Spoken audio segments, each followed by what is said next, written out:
Assalamualaikum warahmatullahi wabarakatuh. Perkenalkan, kami dari kelompok 34 ingin mempresentasikan program kami yang berjudul Program Sistem Informasi Korban Bencana Erupsi Gunung Merapi yang beranggotakan saya Siti Adela Aureliverta dengan NIM 2510431008 Dan saya Kaila Novik Wijaya dengan NIM 2510431028. Di sini kami akan membahas tentang deskripsi program, tujuan program, dan juga manfaat program. Yang pertama itu ada deskripsi program.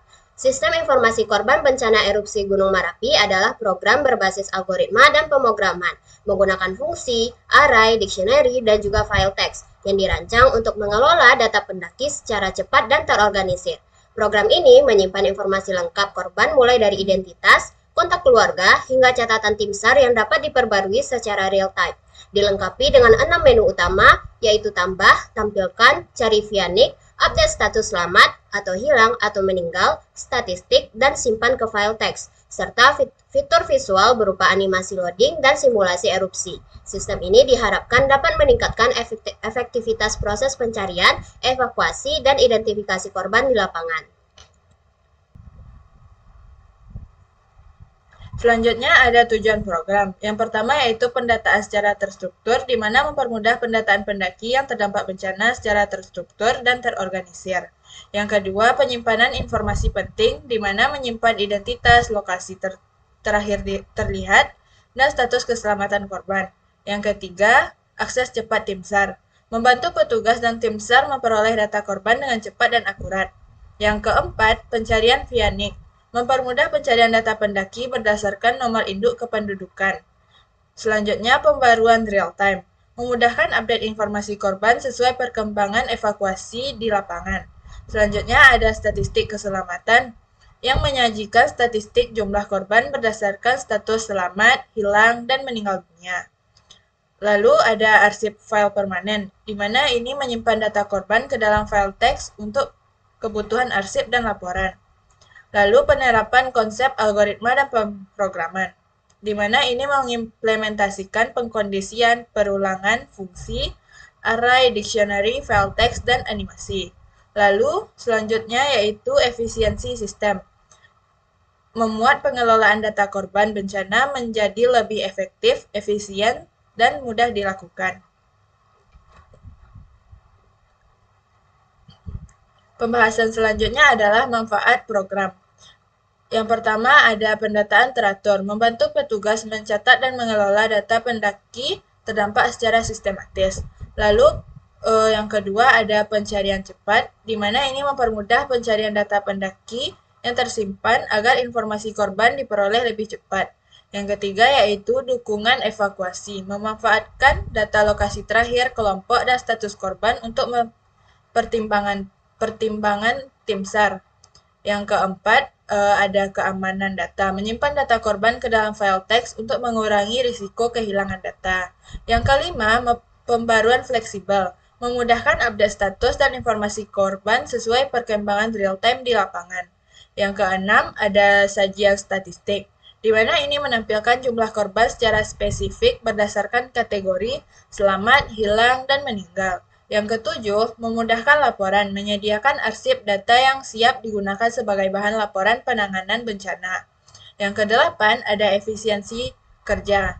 Ini mempercepat proses pengelolaan data dibandingkan dengan sistem pencatatan secara manual.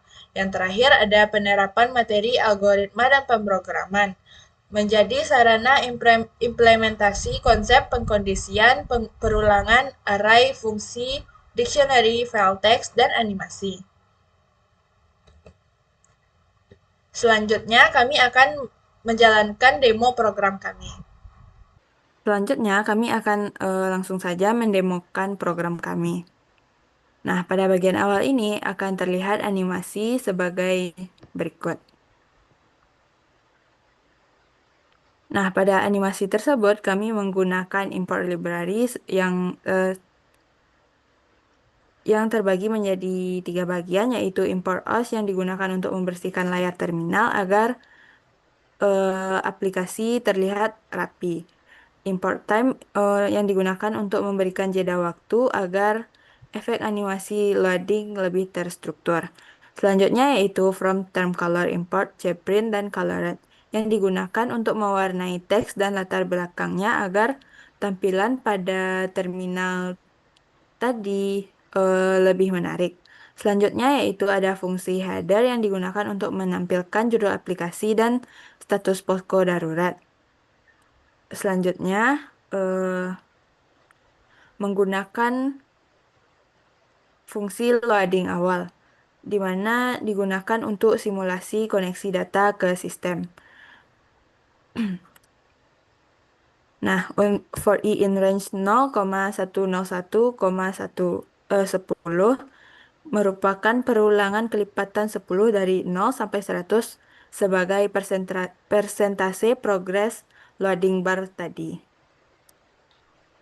Nah, ini adalah konversi angka menjadi blok visual. Selanjutnya yaitu visualisasi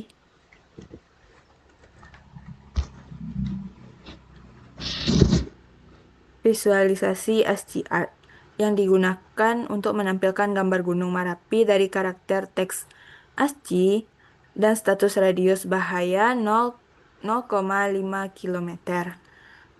Nah, selanjutnya pada ini akan menampilkan menu awal. Setelah ditekan enter akan menampilkan menu utama dari program kami. Baik, selanjutnya kita ditampilkan kepada menu utama, yaitu di menunya itu saya akan memilih menu pertama yaitu tambah data pendaki. Lalu kita diminta untuk menginputkan nama dan kita selanjutnya diminta untuk memasukkan nick. Pada nick tersebut kami menggunakan fungsi validasi nick, yaitu menggunakan while true dan juga if. Yaitu ketika saya masukkan inputannya berupa huruf, maka program meminta kita untuk pesan peringatan bahwa inputannya harus berupa 16 digit angka. Maka saya akan masukkan nick yang benar.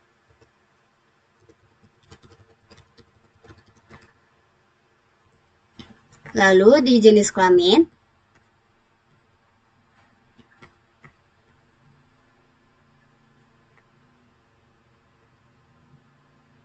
pada jenis kelamin juga menggunakan pengkondisian while dan juga if.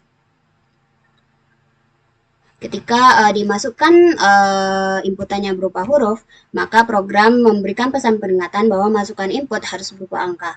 Maka saya akan masukkan angkanya yaitu nomor 2 perempuan. Umurnya juga saya menggunakan fungsi validasi umur, while true dan juga if bahwa umur harus berupa angka. Ketika dimasukkan angka, dia akan memberikan pesan peringatan umur harus berupa angka. Maka saya akan memasukkan umurnya. Nomor HP keluarga, di sini kami juga menggunakan fungsi validasi HP yaitu while true dan juga pengkondisian if. Jadi selama yang kita inputkan itu belum benar, maka program akan terus meminta kita untuk menginputkan inputan yang benar. Contoh saya memasukkan inputan nomor HP keluarganya huruf, maka diberikan pesan peringatan lagi. Maka saya akan memasukkan nomor HP keluarga yang benar.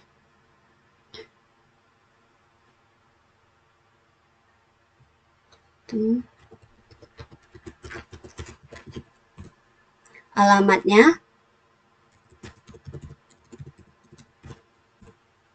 format tanggal.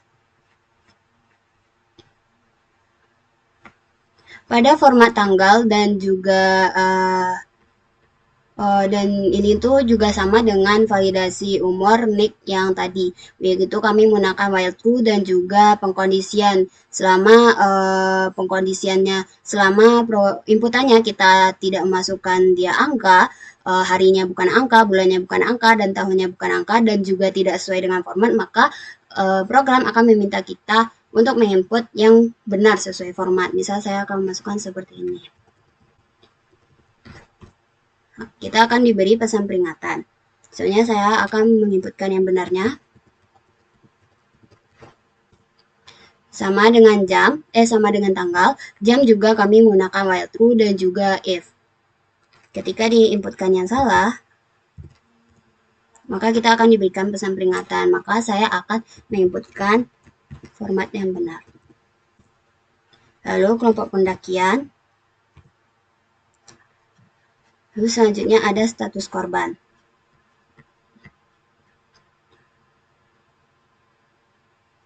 Pada status korban juga kami menggunakan while true dan juga pengkondisian yang bersarang. Apabila kita masukkannya bukan angka, maka kita akan diberikan pesan peringatan. Masukkan input harus berupa angka. Maka di sini saya akan menginputkan dia nomor 2. Nah,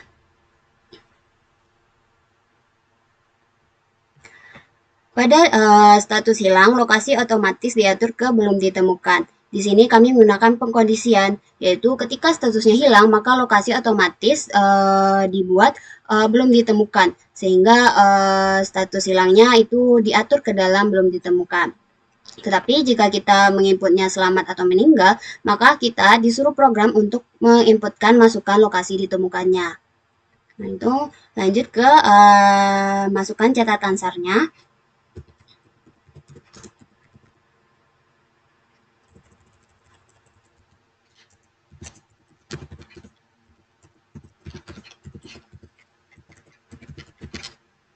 Enter. Di sini kita diberi informasi bahwa data berhasil ditambahkan dan disimpan otomatis. Di sini kita menggunakan dictionary, yaitu kita membuat dictionary pendaki yang dari nama, nick, sampai ke catatan SAR, yang mana pendaki ini nantinya akan ditambahkan ke data pendaki. Lalu tekan enter.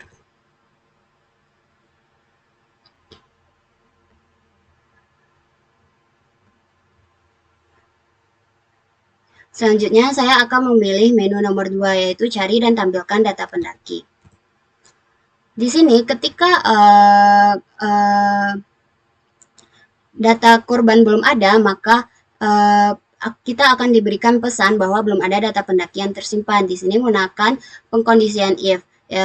Tetapi karena tadi kita sudah memasukkan Dayu dan juga saya tadi sebelumnya sudah memasukkan Bayu, maka di sini tertera nama-namanya. Daftar ringkas pendaki di sistem. Maka diinisialisasi tabel dengan list kosong. Lalu di sini juga menggunakan perulangan for dan juga penambahan penambahan dari array 2 dimensi ini ke dalam tabel nantinya, sehingga tertera seperti ini.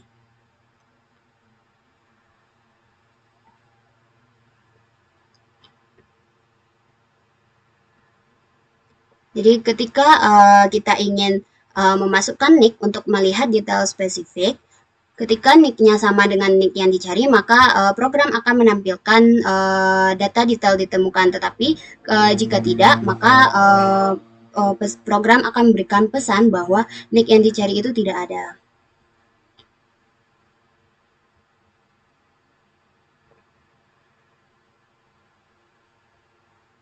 Di sini kami menggunakan perulangan for dan juga if.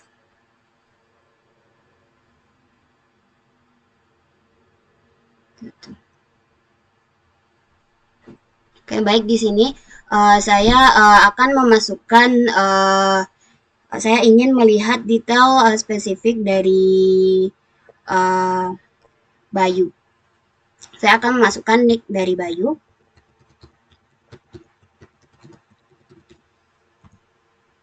Maka tertera detail ditemukannya Bayu, yang mana tadi sebelumnya saya sudah memasukkannya terlebih dahulu. Maka tertera nama, nick, jenis kelamin, dan juga sampai catatan SAR-nya. Lalu setelah ini kita juga diberikan pesan bahwa korban berhasil dievakuasi. Di sini kita menggunakan if. Apabila statusnya selamat, maka tertera pesan korban berhasil dievakuasi. Apabila hilang, korban masih dalam pencarian. Dan apabila statusnya meninggal, maka kita mendapatkan pesan korban dinyatakan meninggal. Tekan enter. Atau kita ingin melihat detail detail lengkapnya dari si Dayu.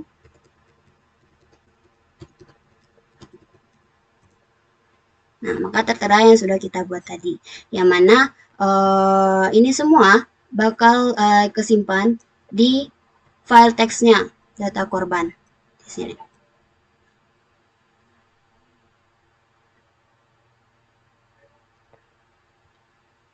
Lalu tekan enter ketika kita sudah melihat semua detail data korban.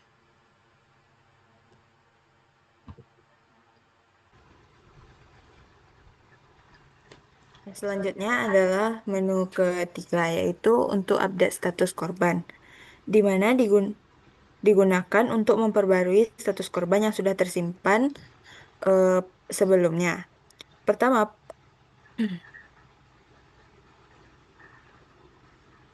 kita inputkan nick yang sudah kita inputkan sebelumnya.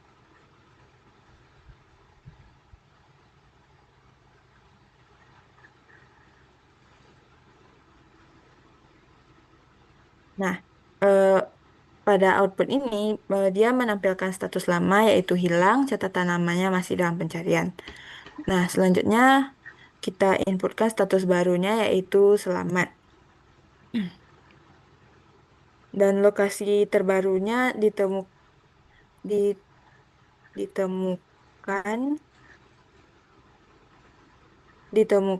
di kaki gunung. Nah, untuk catatan SAR-nya yaitu ditemukan dalam keadaan selamat. Nah, setelah kita enter, program akan langsung tersimpan ke file teks dengan updatean status terbaru. Selanjutnya kita memilih menu 4 yaitu statistik korban, yang dimana berfungsi untuk menampilkan statistik korban berdasarkan status yang tersimpan di dalam sistem. Di mana statistik ini menampilkan jumlah selamat, jumlah hilang, jumlah meninggal, serta total korban erupsi. Pemrograman ini melakukan perulangan menggunakan for untuk membaca seluruh data korban yang terdapat pada list data pendaki. Pada setiap status data, program memeriksa nilai status menggunakan percabangan if, elif, dan else. Jika status korban selamat, maka variabel selamat akan bertambah 1. Selanjutnya kita tekan enter untuk kembali ke menu utama. Kita memilih menu keluar yaitu dengan menekan tombol memilih menu 0. Dan kita akan langsung keluar dari program, tetapi data awal tadi tetap tersimpan pada file teks. Dan setelah menekan enter, akan menampilkan animasi terakhir seperti ini. Sekian presentasi dan demo program kami. Assalamualaikum warahmatullahi wabarakatuh.